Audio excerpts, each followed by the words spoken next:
Good evening and welcome. I'm Susan Swearingen, Voter Service Chair for the League of Women Voters of Glenview-Glencoe. This candidate forum is being produced on behalf of the League of Women Voters of Illinois for the benefit of all of the voters in our state. So what is the League and why do we do forums?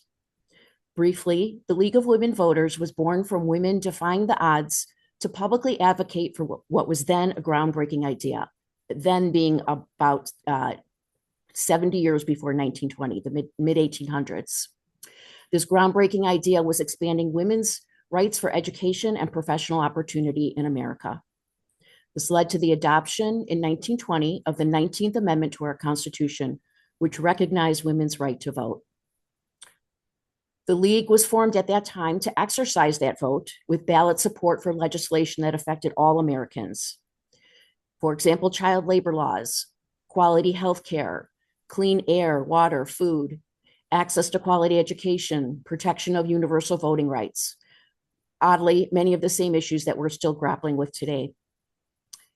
In the 106 years since the League was first founded, voting rights, voter education, and voter turnout have become the cornerstone of our mission. We host candidate forums as one way to educate voters by hearing directly from the candidates in an inclusive, nonpartisan way. Before today, all the candidates on the Democratic ballot for the Illinois State Comptroller received invitations to participate in this forum, and gratefully they all accepted and are here tonight to answer questions related to their ideas, goals, and objectives for the Comptroller's office. They seek your vote in the March 17th primary with the goal of becoming the Democratic Party's candidate in the November general election. Just as an aside, there is no Republican forum being held for this office as it is an uncontested race. We hope viewers will find this forum helpful for making your decision for whom to vote, and we also encourage you to cast those ballots. A couple of preliminaries before I turn it over to Lynette Foss, our moderator. This forum is being recorded. Only the candidates, moderator, and timer are here at this time. There is no audience. By the end of this week, the recording will be posted in its entirety to the League's nonpartisan online voter guide, vote411.org. Please share this link widely with your friends, neighbors, acquaintances. The four candidates have agreed to the same ground rules for participation, and they will all be asked the same questions and given the same amount of time to answer those questions.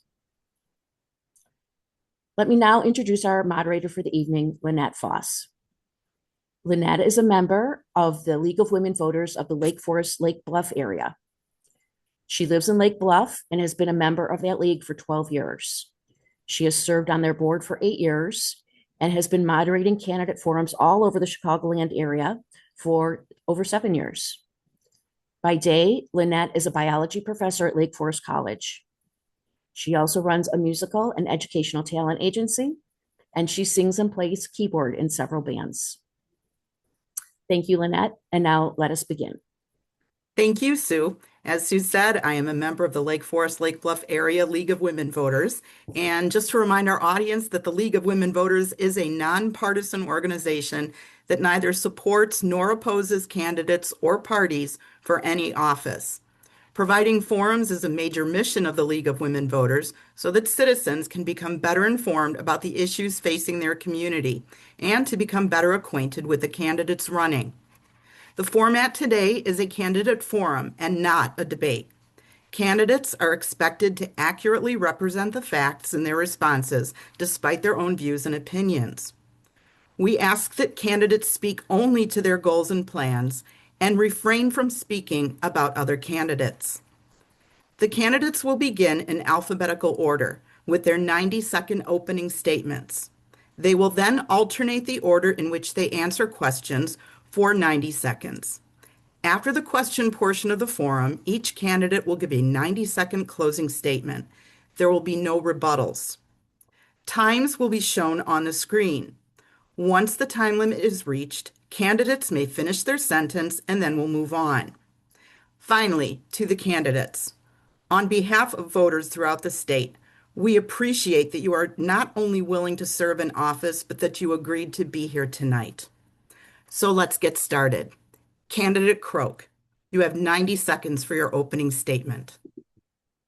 Wonderful. Thank you all. So I'm State Representative Margaret Croak, and by way of background, I've spent my entire career in public service with a mission to make Illinois the best place to earn a good wage and raise a family. Immediately before I was elected, I served as Deputy Chief of Staff at the Department of Commerce, and when I entered that office, it was completely decimated by the Rauner administration. I was tasked with hiring dozens of people, rebuilding entire agencies, and creating new programs. And just for context, this is not a 12-person county office, this is 300 employees. As soon as we stabilized the office, we were hit with COVID. It required us to respond and pivot quickly in a time of crisis and uncertainty. Right now, we are facing a pandemic, not from a virus, but from the Trump administration. And you need someone in this office who on day one understands state government, someone who has managed a State Department that is larger than the Comptroller's office and oversees the disbursement of billions of dollars. Now, as the chair of financial institutions, I become the foremost authority in payment processing, depositories, and financial technology. My plan is simple. I want to bring more transparency, innovation, and accountability to how we manage taxpayer dollars. I'll modernize payment systems, protect our credit rating, enforce our prevailing wage laws, and make sure our vendors and grantees are paid on time so they can keep their lights on. I love this state. It's my favorite place in the entire world. And I'm raising my 3 kids in this state who are 6, 3, and 2. And I will do everything I possibly can to protect it. I believe that in Illinois, we have the opportunity to lead by example. We can show what good governance looks like with responsible budgets, modern systems, and leadership that puts people first. Thank you so much. Thank you. Candidate Kifowit, you're next. Thank you. First, I want to thank the League of Women Voters for putting this together. My name is State Representative Stephanie Kifowit, and I have been a state representative for over 12 years. I served during the Rauner administration, the only one on this panel to serve through the Rauner administration. And in doing that, I've been working hand in hand with our current controller for the past 10 years to bring us out of that $17 billion deficit and to get us into the 10 credit upgrades that was mentioned, in addition to paying our bills on time. In addition to working with the controller and passing legislation such as the Debt Transparency Act and the Budget Stabilization Act. And so I know all the individuals that work in the controller's office, even their chief information officer. And I will tell you that modernization is already in process because I'm going to give credit where credit's due. Our current controller's done a great job, and we're in phase 2 of the modernization. So when individuals talk about modernizing and cybersecurity and making sure our direct deposit is up to date, the controller's already doing that. And I know this because I've been working with her hand in hand. So the budget is $124 billion. It has 700 different funds and has 16 million transactions. And I know this because I know the office, and I can start it on day one, working with the leadership that's already in place and making sure that you have a fiscal watchdog in place for you. So thank you all very much. Thank you. Candidate Kim. Thank you, and good evening to the League of Women Voters. My name is Holly Kim, and I'm running for Illinois Controller. I currently have the honor of serving 2 terms as Lake County Treasurer, where I manage $3.2 billion in the 3rd largest county in Illinois. Every check goes out with my name on it, which means out of the 4 people running for this job, I'm the only one who's already doing it. I came from a background of extreme financial hardship during college when I had a child unexpectedly, and I signed up for WIC, Medicaid, and the Head Start program. As your controller, I'll prioritize swift reimbursements to our nonprofits, schools, and service providers because I remember what it was like to be on them. I'm a protector of you, your family, and your money in the way that I wish someone would have done for me back then. My specialty is tangible change in government, and I think we are living at a time where people say, I don't want your polished bullet points, but what are you actually going to do that's going to make my life better? And that's my specialty. As treasurer, I earned 131,000 votes, which is nearly double all of my opponents combined. And I grew county investment output by 200% and returned $6 million to my schools, parks, libraries, and local governments. I lowered penalties for my mobile home residents and lowered fees for everyone in the county. I'm the only one running who has had executive roles, managing government staff directly and direct oversight and access to billions of dollars in accounts and logins. And I can't stress enough that the next 3 years will be very rocky with Trump in office, cutting federal funding. This is a real money job that needs a real money person. My name's Holly Kim, and I ask for your support and vote on March 17th, and I'm looking forward to answering your questions tonight. Thank you. Candidate Via. Hello, thank you, League of Women Voters. My name is Karina Villa, and I am the daughter of immigrant small business owners, a former school social worker, and I also have flipped 2 districts to become first a state representative and now a state senator. I've never worked from behind an ivory tower or from behind a desk, whether it was going on home visits as a school social worker to make sure that students were coming to school, or during COVID, bringing thousands of vaccines to the working class communities of essential workers that I represented. I've even most recently personally confronted the masked monsters bringing terror to our communities by going to the streets and chasing ICE out of my city. I have combed through state budgets to find the shortfalls for line items that working families need to survive. I am not willing to sit still when it comes to any of the service line items in Illinois State's budget. I have fought for and won battles to bring hundreds of millions of dollars year after year for free and charitable clinics, hundreds of millions of dollars for safety net hospitals, and that is just the start. I am the only candidate offering to do the basic functions of the controller and something more, because we need bold leaders in every elected seat to fight against this Trump regime. As the controller, yes, I will pay the bills on time and in the order of those who need it first. I will stop wasting taxpayer money with outdated systems and slow processes. I will show where and how we did not fully fund line items and work with the General Assembly to bring revenue to the table from billionaires and corporations. I will make sure Illinois puts its money where its values are by stopping all contracts with those who profit from ICE. I will influence Thank you, vendor candidate Villa. selection to We'll drive begin our questions revenue. now. Thank you Thank you. so much. I thought I was able to close my sentence. I'm sorry. Sorry, that was an extra sentence. Sorry. So we'll begin with candidate Kifowit for this first question, and then we'll proceed in alphabetical order. Candidate Kifowit, Illinois has struggled with payment delays and backlogs that affect social service providers, schools, and small businesses. What specific actions would you take as controller to prevent payment delays and improve accountability when revenues fall short? Well, first, I want to thank you for that question. Being the only candidate in this race that went through the Rauner years, this question is specifically key to that point in time in our history.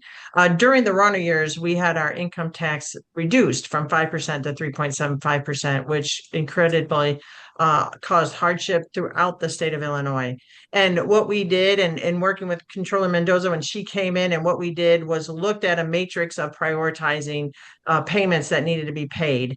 Also during that time was a vendor assistance program, but that cost us over $1 billion. And so that's not a program that I am supporting because it really does enrich like venture capitalists and individuals like that. But overall, as I said, the current controller is upgrading our system and they're modernizing it. And we're in the phase 2 of the state legacy modernization program. So that program will help prioritize. In addition to that, utilizing the matrix that was developed, being on the budget working groups and being on the budget committees during the Rauner years is something that I will implement as well. And this is a matrix that looks at the overall condition of the nonprofit, of the school, and also looks at modernizing and looking at the fund balances. We do have some fund balances and we do have outstanding bills that are over 22 months. The CIP program has a outstanding balance. So we need to identify those funds with the modernization program already in place, and we need to start shining a light on these deficit spendings.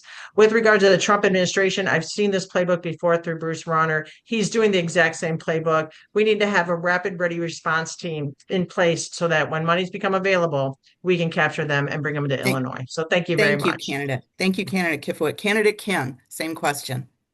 Thank you. As someone who not only used the All Kids program to take my children for providers, but also worked at the pediatricians when I graduated college, I was able to firsthand see how when we billed and the controller's office did not reimburse timely, how it affects cash flow in the office. Fast forward later to sitting on the board of Hunnell Family Alliance, a senior care organization where we send home healthcare workers to service our seniors, wash them, bathe them, feed them. And during the Rauner times, the controller's office was not reimbursing us, to the point where we only had 2 months of operating budget left. And I remember asking, how is this humane and how is this okay? During times of difficulty are when people need government services the most. So I will prioritize, number one, paying our debt, because it's just like paying a mortgage. And during hard times, if you don't pay that, the credit ratings will suffer. And I will prioritize the staff of the state of Illinois and the government, because, as I said, during difficult times, it is government services that are used the most. And then third, it will be prioritizing our social services, because I remember what it was like to be on them. And that is what you can expect from me, as someone who has that lived experience of not only managing the money, but also knowing what it's like to not only use the systems, expect reimbursement, and how that cash flow affects everything in your neighborhood. Thank you.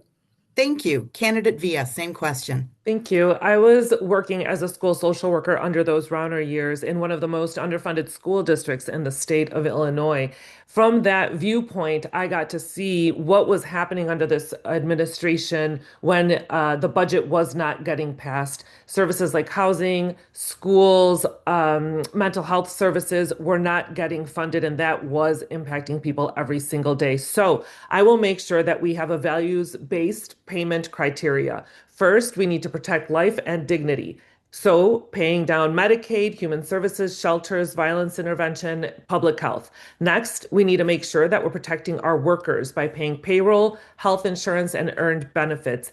And then we need to protect our backbone of our communities, which is schools and local governments. But listen, we need to make sure that when we are passing balanced budgets by cutting services, as billionaires and corporations continue to get free passes from the federal government, that is unacceptable here in the state of Illinois. So we need to make sure that we are looking at bringing revenue to the table, because we know today was the budget address.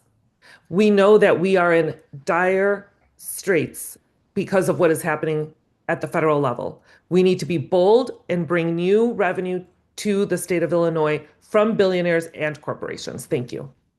Thank you. Candidate Croak. Thank you. So I decided to quit my job when I was 25 and start working for J.B. Pritzker's campaign. And that's because I saw what was happening under the Rauner administration, and I wanted to do something to stop the literal destruction of our social service safety net. And I was with him when we went to a child care provider and in Chicago on the South Side, and they were talking about how they hadn't been reimbursed and that they were going to either have to close their doors and start laying off workers. So it hits me really, really hard when we talk about the potential for a bill backlog and this constraint on our revenues. The few things that I think are first and foremost is providing technical assistance for our vendors, for our nonprofits, so that they have the necessary criteria to get paid and get paid quickly with the comptroller's office. That's one of the bottlenecks, I would say, that's occurring currently. And then the other is revamping our vendor payment program. I know that I can sleep at night when our social service safety network is continuing to operate. And yes, it's a program that you work with financial institutions so that they purchase the receivables from the state of Illinois. But if we are facing what I anticipate from the Trump administration, we need to think proactively about how we're not only going to continue to pay all of the bills for the state of Illinois, but specifically those nonprofits and those small businesses that do work, because when they close, they are never able to stand up again. Thank you. This next question will first go to candidate Kim. The comptroller is often described as the state's checkbook, but also as a watchdog for taxpayers. How would you use the office to increase transparency and to help Illinois residents better understand where their tax dollars are going? Thank you for this question. So one of the specialties that are unique to me as a candidate in this race is that I have the ability to not only live stream, go on podcasts, but also make explanation videos. And if anyone wants to see any of them, they can go to the Lake County Treasurer's either TikTok or Facebook page to see all of them. I think we're living at a time where there's a lot of information everywhere, but not a lot of digestible snacks. And what would help with transparency is if people understood how to use the website, how to find the information they're looking for, or if we just forward-facing put it out ourselves. The current controller's website has all sorts of information about how every single dollar is spent spent and where it goes, and even where it's housing before it launches in that office. But people don't know what to look for. And so what I would do is make explanation videos on topics that are relevant, maybe trending, but also topics that would help legislators to pass bills. So I think in areas that are purple, for example, if they need data to show that they could vote for a certain bill with the Democrats, and it's a Republican area, I think that would be very useful in moving forward the agendas of Illinois and how we can help families and help schools and especially rural health. The other thing too that I want to point out is that the Comptroller's office is a check and a balance to the other elected officials. So I think it's very important that while I will work well with the others, that I don't work for any of them. And that helps to be the fiscal watchdog that you need to be as an independent lens that keeps accountability for the other constitutional officers. And I think that also means not accepting finances from, sorry, I ran out of time. Thank you. Candidate Via, same question. Thank you. The controller cannot be a passive bookkeeper while our communities are under attack. So I will use the bully pulpit to tell the truth. The federal cost shifts, the service threats, forced austerity, all of these things are what is happening now here in our state. But let me tell you, we are a deep blue Democratic state. We, as Democratic leaders in the state of Illinois, need to be bold in our actions, not worrying about Googling how to better appease Republican voters. Because what's happening right now is that we need full transparency about how these budgets are being balanced, and they're being balanced at the expense of working people. I will speak boldly about how to fix these budget problems by making billionaires and corporations pay. I will make sure that we have accountability. Ethics isn't just a vibe for me. It must be something that's lived and acted upon, which is why I am not taking any campaign donations from crypto investors or corporations or AIPAC or the gun lobby. We need to start with our own campaigns before getting into elected office. Thank you. Thank you. Candidate Croak. Thanks. So I'm going to answer this in kind of two different parts. So the Comptroller's office receives all of the local units of government audits. Those audits are incredibly onerous. There's not a lot of difference between whether you are a local unit of government that takes in a massive amount of revenue or just a little bit. So streamlining that audit system is going to be critical for transparency, because many of the reasons that we don't receive those audits, or audits are 4 or 7 years behind, is not because of nefarious activity. It's because those local units of government don't have the staff or the expertise or the money to be able to do those audits. So streamlining, working with the legislature to make sure that we have tiered out audit systems will both save money for local units of government, not require them to pay $25,000 for a CPA, but also plenty of staff time is spent there. They can focus now on doing what they were elected to do, which is provide community services.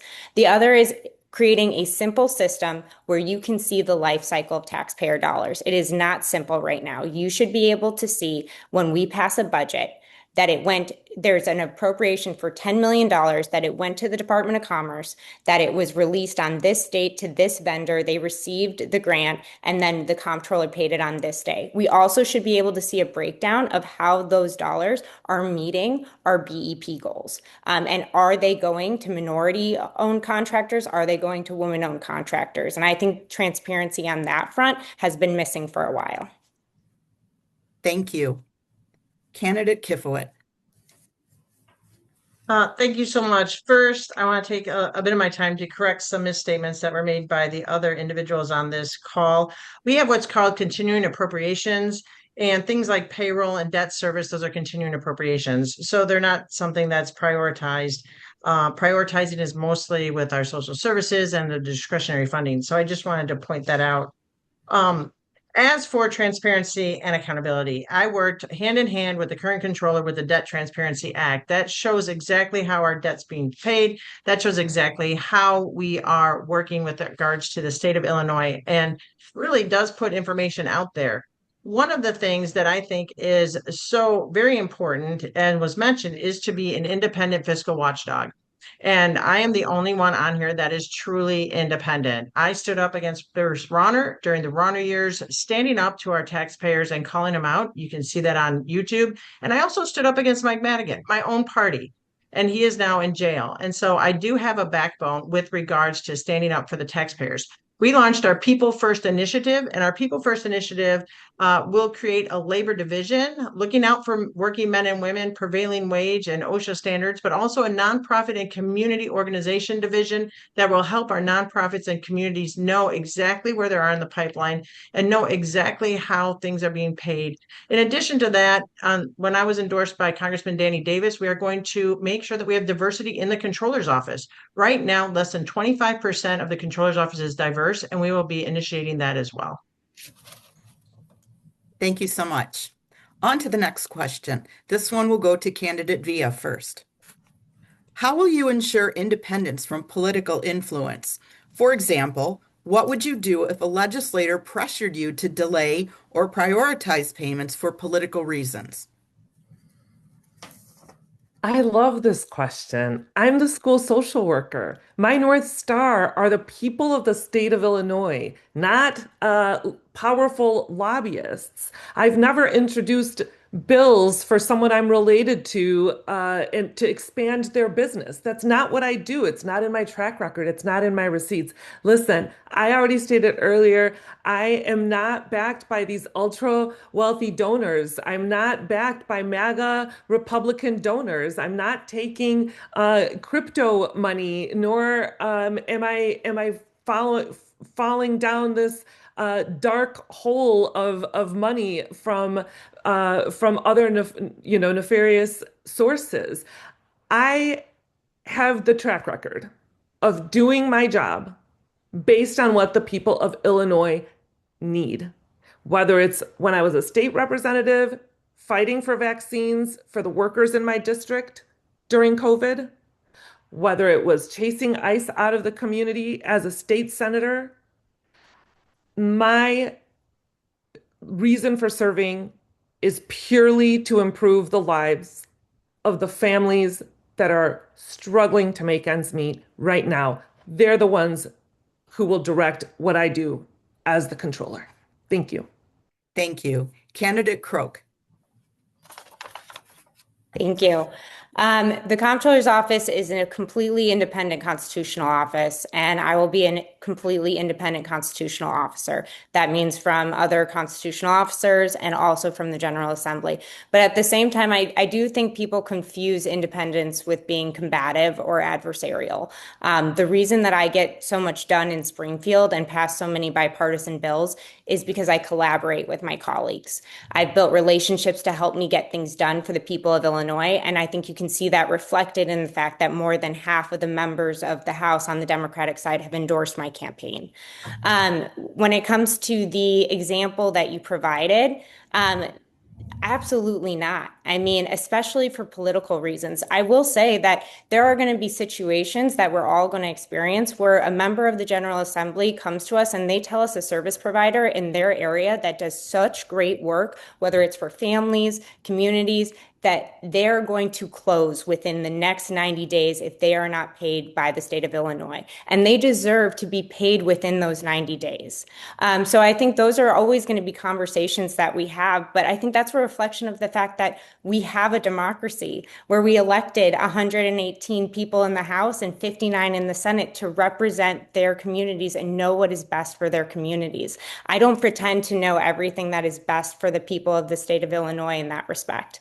But I think that you're always going to have your North Star. For me, that's my kids. For me, it's every single child in the state of Illinois, knowing that I did everything I could for them to give them the opportunities that they deserve in the state.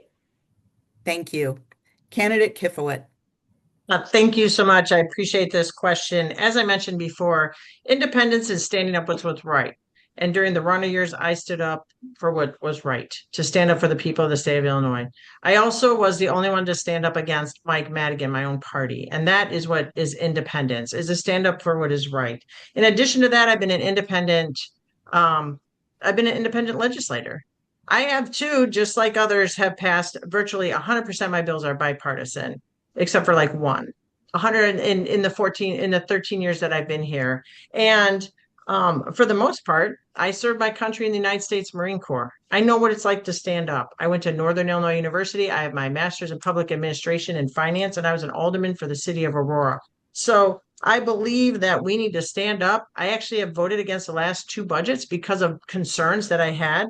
And as I said before, during the Rana years, we had a matrix of how we can evaluate nonprofits and organizations with regards to payment and with regards to their fiscal stability. And I will lean on that matrix. Data and matrix is what I will lean on. And honestly, I have a proven track record of being 100% independent from the executive branch, 100% independent from all the other constitutional officers that is in this race. Other individuals can't say that, but I certainly have that record. Look it up. I have been 100% fighting for the people for the state of Illinois and will be the independent fiscal watchdog that our current controller is, that I've worked with for over 10 years, and that I will continue to be in the office of the controller to look out for the taxpayers of the state of Illinois. So thank you so much for that question. Thank you. Candidate Kim. Thank you very much. So I think my specialty here is that I would be the independent outsider. I'm the only one who's been elected to serve in the executive branch of government for 2 terms, where I manage staff and money. I'm not a legislator, and I'm independent of political pressure. I've never taken money from Madigan. I've never taken $1.4 million from Madigan. I have a grassroots campaign, and I think some of the independence comes from the fact that I have over 1,000 donors that are regular people such as yourself who are funding this campaign. As county treasurer, I had a mobile home resident who told me that they can never pay their principal because their late fees were always accruing on top of it. We looked into it, and it turns out late fees on mobile homes could be over 200% of their bill. So I worked with my state reps to pass a bill to reduce that penalty. And I will tell you, every single county treasurer fought me on that, and the Association of County Treasurers fought me on that. I will fight my own. We got it passed by 1 vote, and JB signed it, and Lake County is the only one with that penalty reduction. And I'm very proud that when I think something is wrong in social justice, that I will stand for it and correct it. Along with that, I also want to point out that we have a grassroots campaign with over 500 volunteers across the state of Illinois. I'm not beholden to a leader, a caucus, or anyone who tells me what to do. And I think that's really important in terms of not only accountability, but doing what's best for an office as an executive and a head of an office. I have always done what's right for the county treasurer's office, and I will do what's right for the Illinois Controller's office. Thank you. Thank you. Candidate Croak, this question will go to you first. Illinois has relied heavily on federal funds in recent years. How can the comptroller prepare the state for future fiscal stress when those funds decline? And what role should the office play in long-term financial planning? Yeah, I have this fear. This is what keeps me up at night about the fact that we are not going to be able to recover some of the federal revenues that we are losing, or that there's going to be a lawsuit that Kwame Raoul brings against the Trump administration that isn't successful. I talked about the vendor payment program and revamping that program. So what that program does is it allows the comptroller to work with financial institutions where essentially they purchase our receivables or our invoices, and then we pay that financial institution, but that financial institution pays the bills of the nonprofits, of those small businesses. It's a situation where you don't want to talk about a bill backlog. That's something that I know that this administration has worked incredibly hard to get rid of. But I do know that I can sleep at night if those small businesses that work with the state and those nonprofits are able to stay open, because I've seen them shut down. And that is something that we can't allow to happen, because if we can't keep them open for another 2 years in this Trump administration, they're never going to be able to reopen. We're not going to be able to rebuild that infrastructure. I think about my kids all the time with the state and making sure that we're doing everything we possibly can to give them the best education, a good paying job, and the ability to, have their own families here. And I think that if we allow the Trump administration to wreak their havoc, we're not going to be able to give them those opportunities. Thank you. Candidate Kiffelit. Thank you for that. We are in very, very unpredictable times with the Trump administration, but these are times that I've seen before in the Roner administration. The difference is in the Runner administration, when we needed to use something like the vendor assistance program, it was because the income tax went down from 5% to 3.75%. And we simply had outstanding bills without the money to pay them. In this case, we are now back up to 4.95%. We've been paying our bills, we've had our credit upgrades, and we're in a fiscally stronger position. The issue that at hand is the Trump administration illegally keeping money from the state. Illegally keeping money from the state is different. And as was mentioned today at the governor's budget address, Kwame Raoul has been doing a fantastic job upholding the law and making sure that we get the funds that we deserve and that we're following the law. So I believe that as controller, we need to continue to work with our nonprofits, which is why I'm creating a nonprofit and community organization division and making sure that we are in touch with them with the matrix with regards to how they need our help and how we need to help them.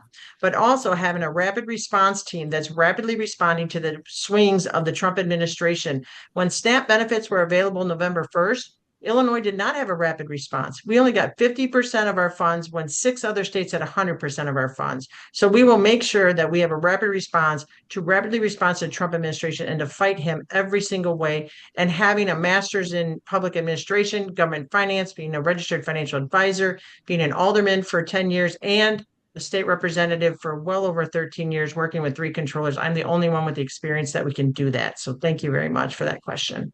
Thank you very much. Candidate Kim.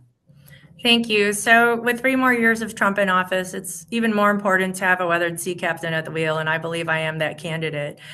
The governor himself has told the legislators to put aside $500 million for what they're expecting to be rocky times ahead and more cuts in federal grants, which means it's more important for a steady hand to keep paying the bills on time and to be fiscally responsible and not to be, moved by the waves or people who, may try to influence this office. It's about paying the bills on time and keeping a good credit score or raising it by putting more money into our reserves for hard times that are ahead.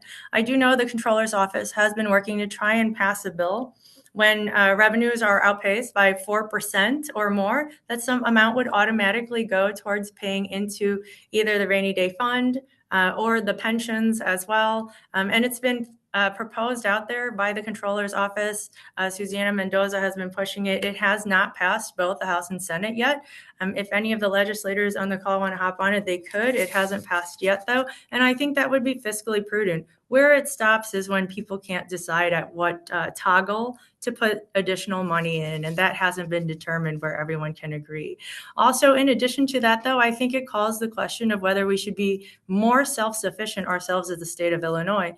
And that's where I would beg to bring in the conversation of the progressive tax and bringing it back to the table as something that we could pass as a state, because it's only a matter of time until there's hard times like this again. And we should be prepared.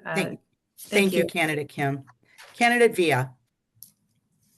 Thank you. So yes, federal policy hits Illinois in our wallets and on our streets. And right now we are seeing it. Last year, we did pass a balanced budget, but in that balanced budget, we were not fully funding schools. We did not fully fund the healthcare that was necessary. We took cuts to after school programs, and housing was left on the back burner as well. These are all significant issues that our families, our municipalities, our schools are dealing with. So we need to do a few different things. One, we need to have another shot at that constitutional amendment. So as the controller, I will do everything in my power to go around the state of Illinois and have conversations with people as to why it's critical to pass a constitutional amendment. We have the 8th most regressive taxation system in the United States. Next, aside from that, the General Assembly can introduce legislation to bring more revenue to the table. Today, you heard some of those ideas from the governor. Ideas that are not on the backs of everyday people, but on the backs of billionaires and corporations. Now let's talk about procurement power. So money is power. So anyone who has any contract with ICE, DHS, CBP, they will no longer be allowed to have contracts here in the state of Illinois with my leadership.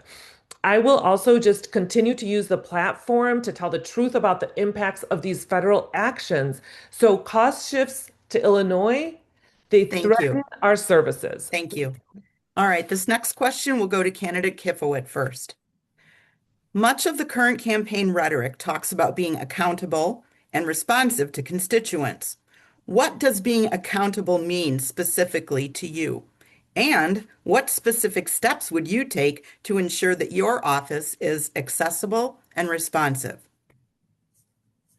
Well, thank you for that question. And part of being accountable is being a legislator that does bills that focus on accountability, in my opinion. And as Treasurer Kim just highlighted, my bill, House Bill 2515, shows that I work hand in hand with the Comptroller's office to make sure that we have accountable legislation coming out, good government legislation coming out to make sure that we do hold people accountable. As the only veteran on the Democratic side, I've had legislation that's hold Veterans Assistance Commissions accountable for the veterans that they serve.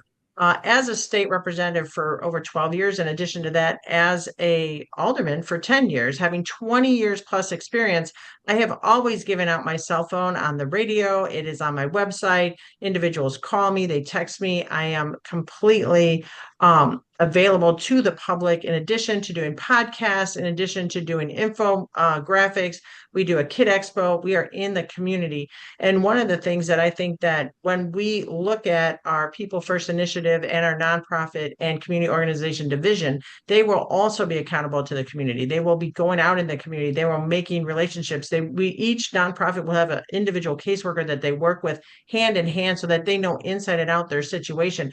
And that's accountability, both on the legislative side that was highlighted in this discussion, but also on the individual side to make sure that we're there for the people and accountable for the people, making sure that our modernization program, which we're in phase 2, continues under Susanna Mendoza, and making sure that her accountability and transparency initiatives continue as well that I've been working with. So thank you very much. Candidate Kim.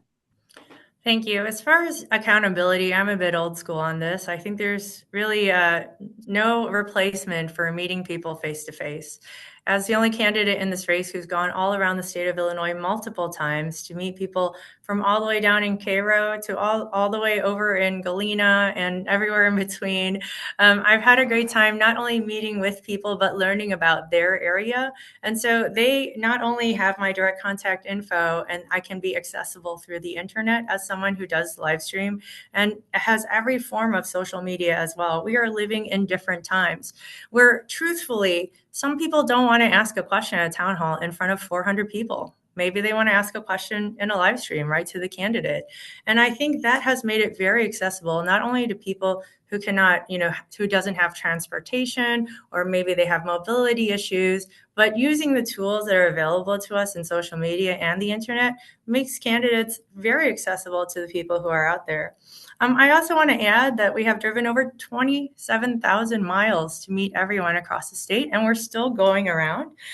Some of the reliability is in teaching people information, right, to build that trust, the accountability.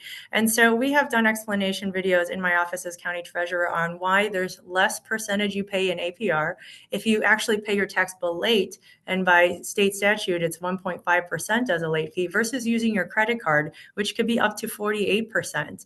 And so being out there, having these regular, everyday kitchen table conversations is what not only builds trust, but accountability. Thank you, Candidate Kim. Candidate Villa. Just to correct the record from the other 3 opponents, I have seen all of the opponents across the state of Illinois multiple times. So it's not just one person who's been around the state numerous times. All of us have done that. When we first got elected to office, you don't get a constituent handbook and this is how you do it. That is why when I first got elected to office as a state representative, I said, I am going to put together a vision for how I am going to do constituent services. I set a value statement and a mission statement for my office, and we have followed that. We have an open door policy where people can come talk to us, and we showed how that worked because during COVID, we had hundreds of people coming to us. During this ICE threats, we have had hundreds of people contact our office. So listen, as a controller, I'm going to do what I know best. I'm going to be that social worker who is listening to your needs. I'm going to have roundtables from different expertise and areas. For example, farmers, I want to hear from them directly on how this budget is impacting them. Our suicide rates with farmers in the state of Illinois is horrific. Housing advocates, senior advocates, I want to hear from all of these different sectors on how they are seeing how the budget is working for them and how it's not working for them. That way, I can use their information to help amplify the needs of those groups and therefore have a clearer understanding on how to fight for some of this revenue with the General Assembly on behalf of the constituents. Thank you. Thank you, Candidate Villa. Candidate Croak. So I fell in love with public service when I started in Cook County, and I was answering phones for constituents, and I got addicted to that feeling you get when you make someone's day or their life a little bit better just by answering a question or problem solving. And it's one of the reasons that I still answer all the phones in my office, because the best legislation that I have ever drafted, ever passed, has come directly from my constituents, and I know many of us feel that same way. Transparency builds trust. And I think right now we could be doing more, making it more accessible to how we are spending taxpayer dollars, because household budgets are incredibly tight. Our state budget is tight. And people want to know that we are doing everything we possibly can to maximize every single dollar that comes through that office. In addition to, just myself being accountable and accessible, I want to build out our technical assistance office within the comptroller's office. We have staff, or the comptroller's office has staff that's around the state.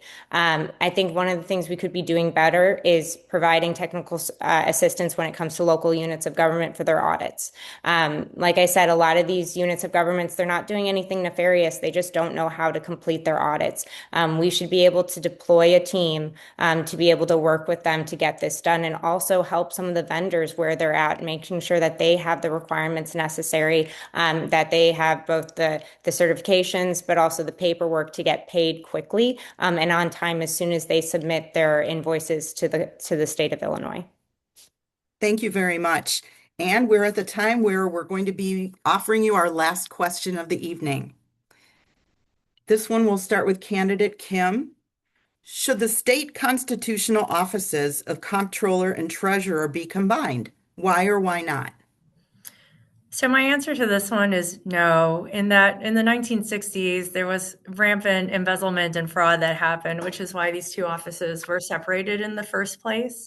I've looked into it, and I think most of the time when people ask this question, they're asking because they want to hear about cost savings, right? Because the check and the balance doesn't exist yet.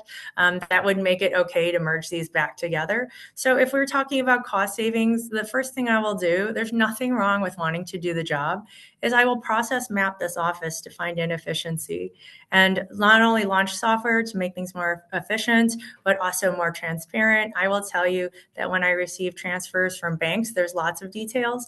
And when I receive transfers from the state of Illinois, there's less details. And that tells me they're using an old mainframe system. There's also the need to beef up cybersecurity. The number one scam out there is check scams, where they acid wash off the to line and put in a different name.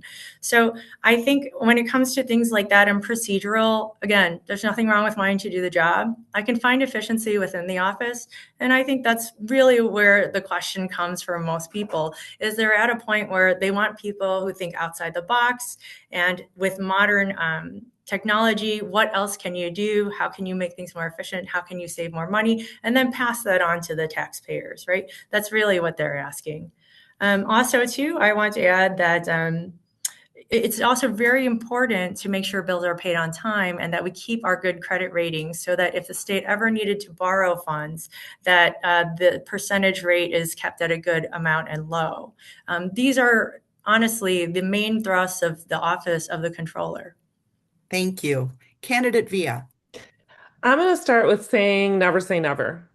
If what we're seeing right now with the cuts to the budget continue, if we continue to see this federal regime doing what they're doing, and we need to continue to find ways to reestablish things in order to save money, I'm not going to say a hard no on this. I would like to hear what some of the internal checks and balances might be for doing something like that, for consolidating the office. I do think that we need to be fiscally responsible by looking at all different options for saving money right now, especially if it comes from places of not that's not directly touching um, everyday people, right? Like funding healthcare, funding education. However, I will say that I do believe that the checks and balances between the treasurer and the controller are very important.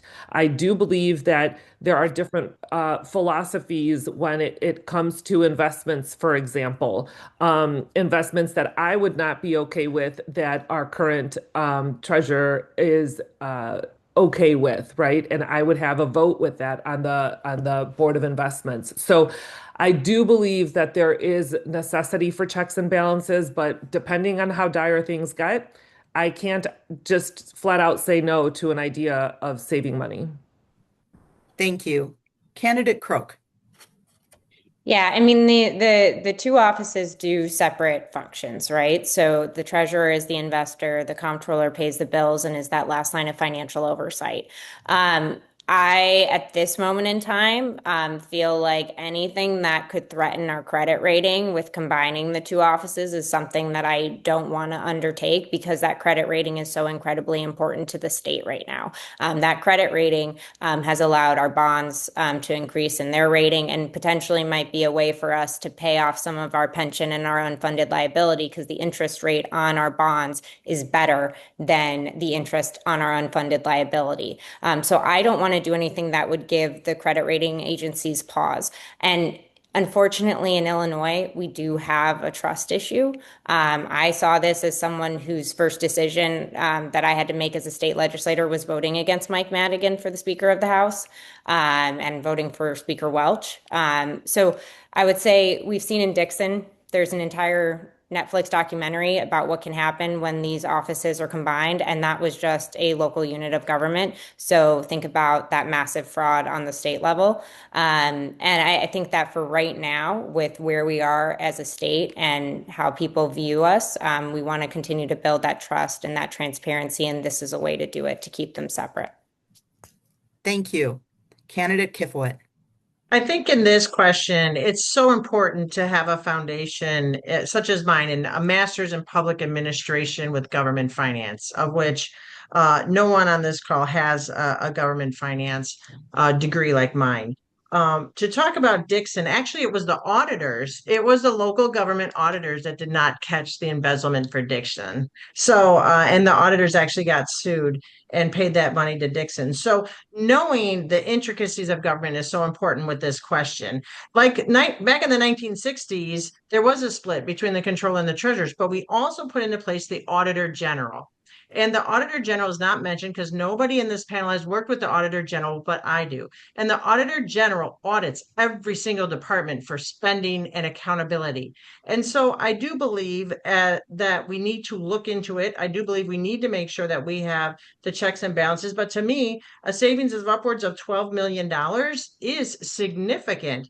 And to be quite honest, our current controller is efficient, has done a lot of cost savings because I've seen her budget every single year. It is just not true to label her office as needing an overhaul or needing to look for efficiencies because she is the efficiency. She has done a tight budget and her technology upgrades is in its second phase. So all those upgrades are already in work because seriously, I'm going to give credit where credit's due, not lift myself up. I'm going to give credit to the current controller for being fiscally responsible, for cost saving, and to really being the fiscal watchdog for the taxpayers that I will continue to be because I have the knowledge base and the experience to do it. Thank you. Thank you so much. We have now reached the time for closing statements. Each candidate will have 90 seconds, and we will go in reverse alphabetical order. So we'll begin with candidate Villa. Thank you so much for having me on. So, I am the only progressive in this race. The Democratic primary winner is going to be the next controller. So, we need to ask ourselves the question, who of us is going to fight for progressive change? We already have power for progressive transformation here in this state. We need bold leaders, someone who's going to go out and fight for your every dollar. You're not looking for an accountant for this seat. You are looking for the people's watchdog. The people's watchdog who has experience in combing through budgets, fighting for additional revenue, and making sure that the state of Illinois continues to work for the working people.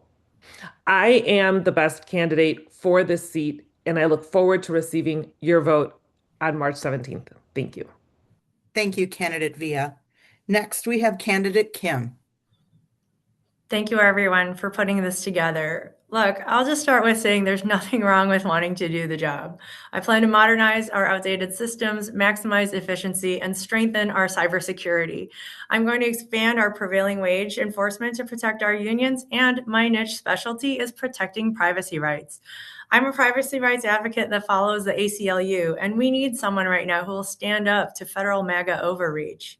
I also serve on the Comptroller's Bank on Commission Against Predatory Lending, and we worked with the Black Caucus and the legislators to lower the rate at which payday loans could charge, and all of them closed up shop and left Illinois. I've stood by you for every single Women's March, No Kings rally, and I started 2 rapid response teams to address ICE that's happening all over and scaring our communities. We are at a time where we need someone who not only can do the job, but protect all of us. When I was younger, someone stole my identity, one of my own relatives. And from that to now, you can best believe that I will be a protector of you, your family, and your money in the way that I wish someone would have done for me back then. My name is Holly Kim. I'm running for Illinois Comptroller, and I would appreciate your vote of confidence on March 17th. Thank you very much. Thank you, candidate Kim. Candidate Kifowit. Thank you. Fiscal responsibility is something that I've lived with my whole life. My mother was a teenager when I was born, and so I was raised by my grandparents who lived through the Depression. I was able to change my life when I joined the United States Marine Corps at 18. And then when I got out, I was able to go to Northern Illinois University and put myself through college and a master's degree in public administration and government finance. After my children were born, I was a registered financial advisor for Morgan Stanley Dean Witter as an alderman for the city of Aurora. I worked with their budget through the hard years of 2008. In addition, I've been a state representative working on budget committees and budget working groups throughout the whole time. Ladies and gentlemen, the state of Illinois is a $124 billion budget, and it has a lot of numbers in it. It is the chief fiscal officer of the state. So yes, you need to know numbers and you need to know accounting. And I'm the only person with 20 plus years experience, a military experience, Marine Corps to fight for you, and to be your fiscal watchdog in the state of Illinois. My name is Stephanie Kifowit, and my website is kifowitforcontroller.com. And I want to keep doing the great work that Susanna does, initiate our People First initiative, look out for prevailing wage, our nonprofits, and diversify the office by including diversity and equity inclusion in the office that right now is not very diverse, but we're going to make sure that we give people good jobs and that we include everybody in the state of Illinois in our office. Stephanie Kifowit for Controller for the state of Illinois. And thank you for your vote. Thank you. Finally, candidate Croak. Thank you all for hosting. So I'll just say I'm running for comptroller because I want Illinois to be a place where families don't have to choose between paying for childcare and putting food on the table, where our small businesses are paid on time, and that you all as taxpayers know that we are managing your money as responsibly as if it were our own. I've been lucky to be on the front lines of investing in education, healthcare, and our social service safety net, but we can't continue to make those investments in the things that we care about so deeply without stable funding. We can't leave our kids the future that they deserve if we don't have a fiscal house that is in order. I believe this is a detailed-oriented office. It's not glamorous. I have worked in state government for 7 years as a deputy chief of staff and now as a state rep. I've managed a team of over 300 people, not 12. And I understand how to get things done when a program is broken or a state office needs transformation. I've managed an office that is larger than the comptroller's office, and I've overseen the disbursement of billions of dollars, all during a time of crisis, very similar to what we're experiencing now. I have been lucky on this campaign to receive the endorsements of Governor Pritzker, of Attorney General Kwame Raoul, more than half of my colleagues in the House on the Democratic side, and two former comptrollers, Roland Burris and Dan Hines. I want to do this job, and I want to do it well. And I think we're building a winning coalition, and I hope that you will join it and that you can vote for me on March 17th. Thank you so much. Thank you. Thank you to all of the candidates. I will now turn the forum back over to Sue.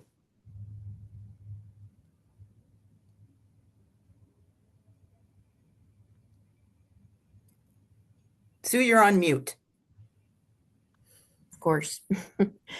And we had a cat too, so that it's official.